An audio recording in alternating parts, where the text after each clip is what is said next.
Life stories में आपका हार्दिक स्वागत। दोस्तों, सब कुछ मिल जाता है दुनिया में, मगर याद रखना बस माँ बाप नहीं मिलते। मुरझाकर जो गिर गए एक बार डाली से, ये ऐसे फूल हैं जो फिर नहीं खिलते। दोस्तों, हमारे माता पिता हम बच्चों की खुशी के लिए, हमारे जीवन की बेहतरी के लिए अपना सब कुछ हम पर न्यौछावर कर देते हैं।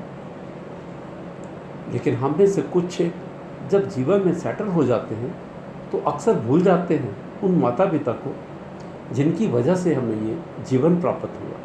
एक छोटी सी शिक्षाप्रद कहानी के माध्यम से समझने का प्रयास करेंगे।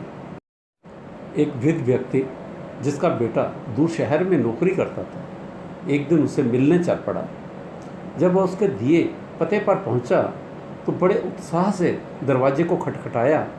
अचानक किसी अनजान आदमी को सामने खड़ा देख वृद्ध व्यक्ति अचंभित हो गया।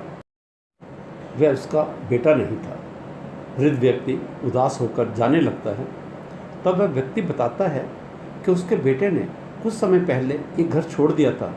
उसके पास उसके घर का तो नहीं, लेकिन ऑफिस का पता है। वृद्ध व्यक्ति के चेहरे पर रौनक आ जाती है।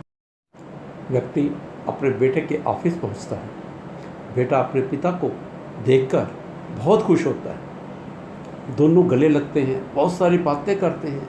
अब वृद्ध व्यक्ति अपने बेटे को एक दिन के लिए घर आने को कहता है, लेकिन बेटा काम के दबाव और समय के ना होने की वजह बताकर घर आने से मना कर देता है।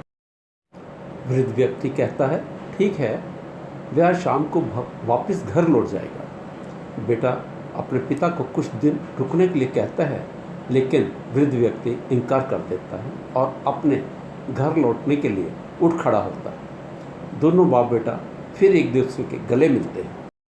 वृद्ध व्यक्ति की आंखें भर आती हैं, आंसुओं की झड़ी लग जाती है। वह वहाँ से चला जाता है। समय बीतता गया।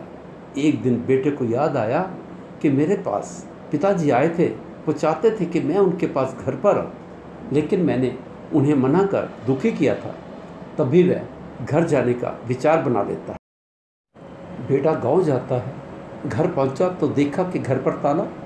छानबीन करने पर पता लगा कि उसके पिता नज़दीक के शमशान घाट पर रहने चले गए हैं। दोस्तों, वह वहां गया और सामने अपने पिता को देखकर बहुत दुखी हुआ।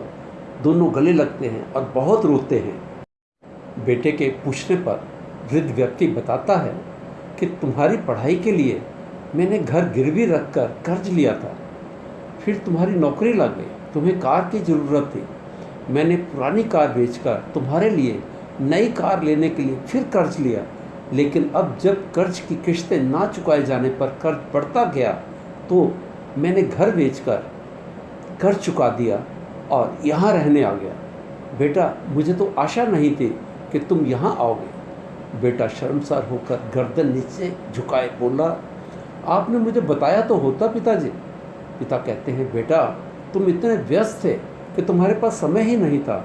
मैं तो बस तुम्हें खुश देखना चाहता था, इसलिए मैं चुप रहा। बेटा बहुत रोता है और कहता है, मुझे बिल्कुल पता नहीं था, मुझे माफ़ कर दो। पिता फिर मुस्कुरा दिया और कहा, बेटा मैं यहाँ भी बहुत खुश हूँ। मैं तुम्हें बहुत चाहता हूँ।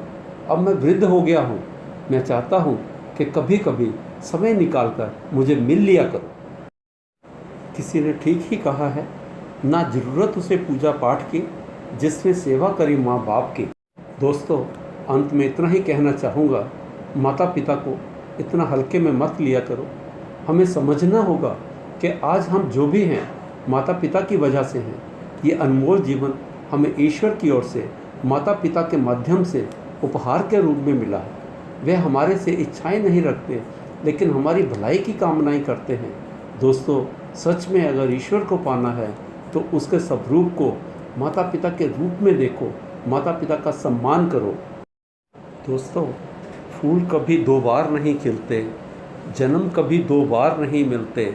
मिलने को तो हज़ारों लोग मिल जाते हैं, पर हज़ारों गलतियां माफ़ करने वाले नहीं मिलते। दोस्तों, लाइफ स्टोरीज़ में एक बार फिर आपका बहुत बहुत धन्यवाद।